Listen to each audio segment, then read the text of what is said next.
ఒక్కలే అందుకని ఆగిన కాలు వల్ల దాని మీద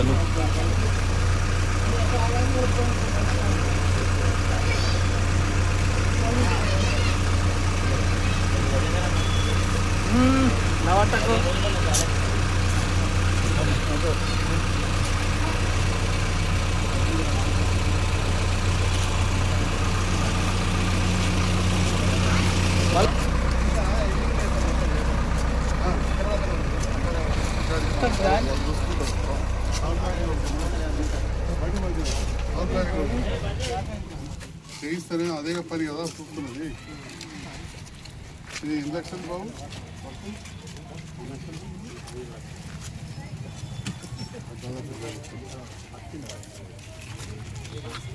వయసు ఇచ్చేస్తా.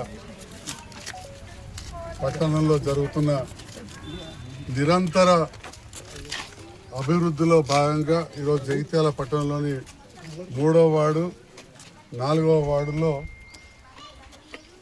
3వ వార్డు 4వ వార్డులో దాదాపు 35 లక్షలతోటి డ్రైన్ల పని నిర్మాణం జరుగుతుంది. జగిత్యాల పట్టణంలో ఏదైతే పట్టణానికి కొద్దిగా దూరం ఉన్న వార్డులు కావచ్చు, జగిత్యాల పట్టణం నడిబోడ్లు కావచ్చు, మోర్లు అధ్వాన పరిస్థితులు ఉన్నాయి. పట్టణ నడిబొడ్డున కొంచెం రోడ్లు చిన్నగా ఉంటాయి కాబట్టి ఆ డ్రైన్లన్నీ కూడా కొంచెం పెద్దగా చేసుకుంటూ వాటిపైన స్లాబ్ వేయడం జరుగుతుంది. సో దట్ మనం ఉదాహరణకు మార్కెట్ నగర్ కానీ, మన మార్కెట్ వెనకాల కానీ, అలాంటి చిన్న చిన్న గల్లీల్లో టవర్ చుట్టుపక్కల కటికవాడకు ఆ రోడ్లు పెద్దగా అయ్యేలాగా చాలా పెద్ద మొత్తంలో నిధులు మంజూరు చేసాం. గౌరవ ముఖ్యమంత్రి రేవంత్ రెడ్డి గారు ముఖ్యమంత్రి అయిన తర్వాత దాదాపు 7 నెలలకు నేను ముఖ్యమంత్రి గారి సమక్షంలో ప్రభుత్వంతో కలిసి పనిచేస్తా అన్నప్పటి నుంచి చాలా పెద్ద ఎత్తున నిధులు వచ్చినాయి. వాస్తవానికి అందరూ అనుకుంటారు నేను సార్తో కలిసిన తర్వాత నేను గెలిచిన తర్వాతనే కొత్త ప్రభుత్వం వచ్చిన తర్వాత 19వ తేదీ 12వ నెల 2023 అంటే గెలిచినాక 12 రోజులకే, ముఖ్యమంత్రి అయినాక 12 రోజులకే సార్ పోయి కలిసిన వెంటనే అదే రోజు సీఎంఓ నుంచి, చీఫ్ మినిస్టర్ ఆఫీస్ నుంచి జగిత్యాల లెటర్ వచ్చింది. అక్కడ ఏమేమి నిధులు కావాలని చెప్పి అడుగుతూ దాంట్లో భాగంగా పెద్ద ఎత్తున నిధులు రావడం జరిగింది. అది అందరికీ తెలుసు. ఎవరు ఏది మాట్లాడినా ఇవాళ జగిత్యాల పట్టణ ప్రగతి కోసం పనిచేస్తూ ఉన్నాం, పారిశుద్ధ్యం కోసం పనిచేస్తూ ఉన్నాం, జగిత్యాల రోడ్ల వెడల్పు కార్యక్రమం పనిచేస్తున్నాం. అంతకుముందు కూడా ప్రభుత్వ స్థలాలు ఉంటే చేసినాం. 50 రోడ్డు విస్తరణ కూడా కట్టుబడి ఉన్నాం. మరి ఈరోజు 3వ వార్డు 4వ వార్డులో 35 లక్షలతోటి మోటార్లు కడతా ఉన్నాం. ఈ 3వ వార్డులో ఇళ్ళన్నీ కూడా చాలామంది పేదవాళ్ళు ఉంటారు. మరి వాళ్ళందరూ కూడా చాలా ఇబ్బందులు ఉన్నారు. అలాంటిది మోతే చెరువు కట్ట నుంచి పూర్తిగా మళ్ళీ ఒర్రే దగ్గరికి నీళ్లు పోయేటట్టు ఈ కార్యక్రమాన్ని ఏర్పాటు చేసాం. మరి ఇవన్నీ చేస్తూ ఇంకా మునుముందు జగిత్యాల ప్రజలకు విశ్వాసం కల్పిస్తూ ఉన్నా. ఎవరు ఏది చెప్పినా నమ్మకండి. మీరు నన్ను గెలిపించింది ఇక్కడ, నన్ను గెలిపించిన వాళ్ళకి ధన్యవాదాలు తెలియజేస్తూ ఆ రుణం తీర్చుకోవడానికి అలా ప్రభుత్వంతో కలిసి పనిచేస్తున్నాం. మరి కలిసి పనిచేయడం వల్ల రాయకల్ పట్టణానికి దాదాపు 23 కోట్ల రూపాయల పనులు కొన్ని పూర్తయిన 8 కోట్లై మిగతాయి పూర్తి చేసుకుంటాం. జగిత్యాలలో కూడా ఎన్నో కార్యక్రమాలు చేసినాం. కొన్ని కాంట్రాక్టర్లకు బిల్లు ఇప్పించాం. కొంతమంది కాంట్రాక్టర్లకు బిల్లులు కూడా రాలేదు. కొందరు ఏదో నా కుటుంబ సభ్యులు కాంట్రాక్ట్ చేసినట్టు మాట్లాడుతున్నారు. ఓ పేరు చెప్తున్నారు అప్పుడప్పుడు. ఆయనకు ఒక్క వెజ్ నాన్ వెజ్ మార్కెట్ బీటి పదార్లు కట్టిన మార్కెట్ బిల్లు 9 కోట్ల రూపాయలు రావాలి. 2 ఏళ్ళు అయింది ఇనాగ్రేషన్ అయిందని చూపించారు. 2 ఏళ్ళకి ఆయనకు రూపాయి రాలే. 9 కోట్ల రూపాయల బిల్ రాలేదు. 9 కోట్లు.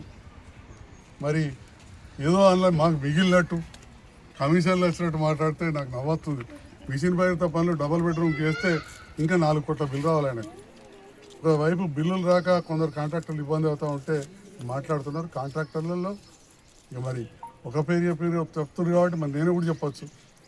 హరిణి ఎంటర్ప్రైజెస్ అంటే మా పల్లె మొగిలి గారు, అదేవిధంగా సత్యనారాయణ రెడ్డి గారు, తిరుపతి రెడ్డి గారు, రాజేందర్ రెడ్డి గారు, సుగుణాకర్రావు అయితే 30 ఏళ్ళకెళ్ళి ఎన్ని రోడ్లు చేయాలో అన్ని రోడ్లు చేశారు. దరూరు తాటిపల్లి బైపాస్ చేసి పెద్దది 16 కోట్లు, అప్పుడు ఇప్పుడు చేయాలంటే 45 కోట్లు వస్తుంది. రైల్వే గేట్ బంద్ ఉంటే 10 ఏళ్ళు అటుగానే ఉండే. నేను ఎమ్మెల్యే గెలిచినాక చేయించిన మొదటిసారి గెలిచే ఎమ్మెల్యేను రైల్వే అధికారులతో మాట్లాడి, అప్పుడు కవితమ్మని కూడా అప్పుడు ఎంపీ ఉండేది, నేను గెలవడం మేడం ఇంక ఓడిపోలే. అప్పటికి లాస్ట్ ఎంపీ నిధులు వస్తే కొన్ని మంజూరు చేయించుకొని 60 లక్షలు మంజూరు చేయించుకొని అక్కడ రూము అవన్నీ కట్టించి గేట్ ఓపెన్ చేస్తే 10 ఏళ్ళకి స్టార్ట్ అయింది. డబల్ ఇందిరమ్మ కాలనీ కట్టి 2008లో ఎత్తే 18 దానికి వాళ్ళు పుట్టిన వాళ్ళు లేరు. నేను రిక్వెస్ట్ చేసి తీసుకొస్తే కేటీఆర్ గారు, కవితమ్మ, ఈ సీనియర్ నాయకులు, అప్పుడున్న మున్సిపల్ చైర్మన్ ఎవరో అందరూ తెలుసు, వాళ్ళందరూ వేసారు. నేను బట్టి కింద కూర్చున్నాను. అటెనక మళ్ళీ పని అయిపోయింది. మళ్ళీ నేను గెలిచిన తర్వాత సంవత్సరంకు వేరే కాంట్రాక్టర్ తీసుకొచ్చి ఇవాళ మొదలు పెట్టిస్తే పేదవాళ్ళకి ఇల్లు అయిన తర్వాత నీళ్లు లేవు, డ్రైన్లు లేవు, కరెంటు లేదు, సెప్టిక్ ట్యాంక్ లేదు. ఆ సందర్భంలో కొత్త ప్రభుత్వం వచ్చిన తర్వాత దాదాపు 35 కోట్ల రూపాయలు ఒక్క డబుల్ బెడ్రూమ్ దగ్గర నీళ్లు, కరెంటు, సెప్టిక్ ట్యాంకులకు తెచ్చి పూర్తి చేస్తే ఇప్పుడు దాదాపు 1000 కుటుంబాలు అక్కడ పోయి ఉన్నాయి. ఇంకా 4000 కుటుంబాలు పోవాలి. ఇక్కడ బస్సు అవన్నీ సౌకర్యం కల్పించాల్సిన అవసరం. ఈ రకంగా జగిత్యాల పట్టణ అభివృద్ధికి నిరంతరం కృషి చేస్తూ ఉంటే సొంత లాభం కోసమే ముఖ్యమంత్రి దగ్గరికి అయిండు, సొంత లాభం కోసమే ఇంకేమో అయిండు, సొంత లాభం కోసమే చేస్తుండే అని చెప్పి ఒకటే మాట్లాడుతున్నారు. ఏం సొంత లాభం కావాలి? నాకేమన్నా 4 అన్నదమ్ములు ఉన్నారా? 4 పిల్లగాళ్ళు ఉన్నారా? నేనేమన్నా పిల్లాయనా? నాకు కూడా 62 ఏళ్ళు దాటినాయి. 30 సంవత్సరాలు డాక్టర్గా ఉన్నా. దాదాపుగా 1,00,000 ఆపరేషన్లు చేసిన. ఏ వాడకైనా నేను కళ్ళ ఆపరేషన్ చేసే వాళ్ళు ఉంటారు. ఏ వాడకైనా కానీ అసలు పోవాలంటే వాడకు 4 ఉంటారు. కొద్దిగా ఎక్కువ సేవ వచ్చినాం. ప్రజలు కూడా ఆదరించారు, గెలిపించారు, ఎక్కువ చేస్తున్నారు. ఎంతకు స్వలాభం అంటారు. ఇవాళ నా ఇన్కమ్ ట్యాక్స్ రిటర్న్స్ నాయి కావచ్చు, నాకు ఒకతే బిడ్డ. నా బిడ్డకి ఇచ్చిన మా అల్లుడు వాళ్ళ నాన్నయ్య చూసుకొని ఏమైనా పెరిగినాయా అని 7 ఏళ్ళ. మా అల్లుడు వాళ్ళు పెద్ద కాంట్రాక్టర్లు. ఆయన సివిల్ ఇంజనీర్ చదివి ఇక్కడ చదివి అమెరికాలో చదివి వచ్చి కాంట్రాక్టులు చేస్తుంటే పోయిన 6-7 ఏళ్ళలో సరిగ్గా బిల్లులు రాకపోతే వాళ్ళకి 3 చోట్ల కాంట్రాక్ట్స్ వాళ్ళ ప్లాంట్స్ ఉంటాయి.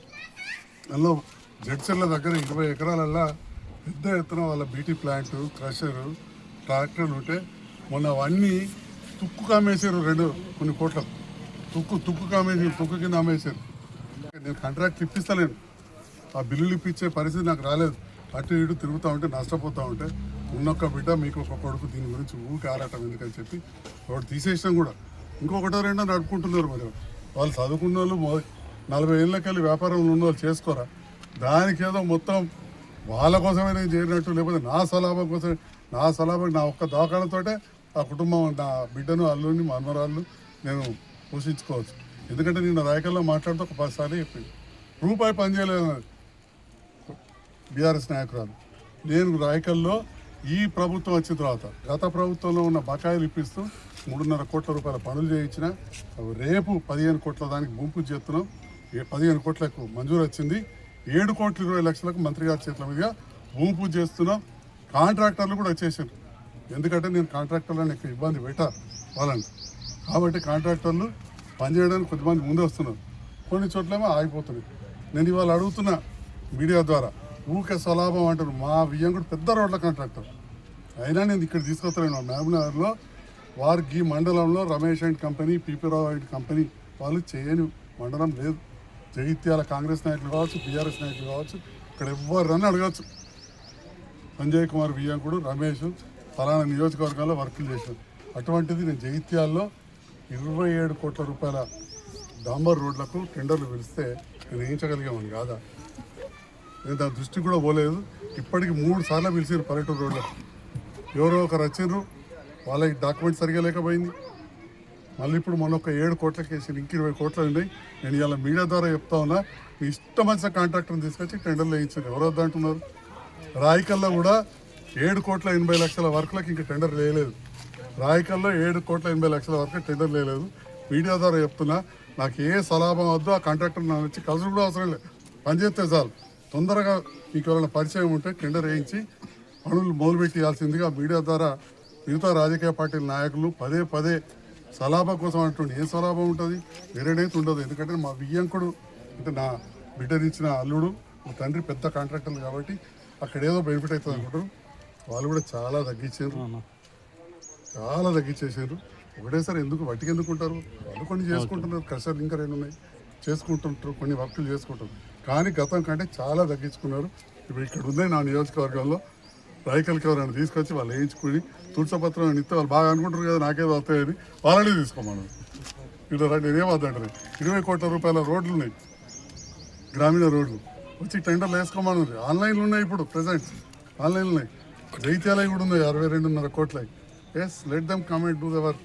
నేను చెప్తా ఉన్నా, ఊరికే పదే సలాభం కోసం, కాంట్రాక్ట్ల కోసం, బిల్లుల కోసం అరిగిపోయిన రికార్డులకి ఏం మాటలు. జైత్యాలే నాకు 5 ఇళ్ళు ఉన్నాయి, ఎన్ని భూములు ఉన్నాయి, హైదరాబాద్లో 5 ఇళ్ళు ఉన్నాయి. మాకు నేను తక్కువ ఉన్న వాళ్ళమా, బాగా లేకపోవచ్చు, నాకంటే శ్రీమంతులు చాలా ఉన్నారు. కానీ నాకు ఇన్నోవా కార్లో తిరుగుతుంది దాని సంతృప్తి. 20 ఏళ్ళ కింద గదే ఇన్నోవా ఉన్నది, ఇప్పుడు గదే ఇన్నోవా కార్లో తిరుగుతుంది. బెంజ్ కార్లో తిరగాలని షోకేం లేదు. నేను పుట్టినప్పుడే గడియారం కాడ పెద్ద ఇల్లు ఉన్నది, ఇప్పుడు అటువంటిదే ఇంకా కొద్దిగా పెద్దది కట్టుకున్నా. ఎందుకంటే రాజకీయాలకు వచ్చినా 4 చచ్చిపోతారండి, అంతే తప్ప తక్కువ ఉన్నది కాదు. ఆ కాలంలో కూడా 600 గజాల ఇల్లు ఉన్నది. ఆ రోడ్డు వైడనింగ్ ఉంటే మా నాన్న ఇంకా ఇద్దరికి కట్టాడు. ఆ కాలంలోనే మాకు షాపులు ఉన్నాయి. ఆ కాలంలో ఎన్ని ఎకరాల భూమి ఉందో అంతర్గాకపోతే అడుగుతూ వెళ్తుంది పోకపోతే. కాబట్టి ప్రతిదానికి విమర్శిస్తున్నారు. కాబట్టి ప్రజలకు వివరణ ఇస్తున్న మీడియా ద్వారా నేను విమర్శిస్తలేను. నిన్న కూడా ఇచ్చిన వివరణ రాయకల్లా ఇవాళ కూడా ప్రజలకు మరి చెప్పుకోవాలి. ఎందుకంటే పదే చెప్తే నమ్మి ఇది ఉంటారు.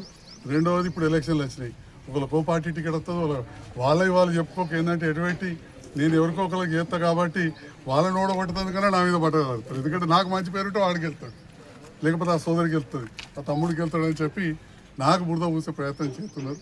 మీడియా ద్వారా వివరణ ఇస్తున్నా.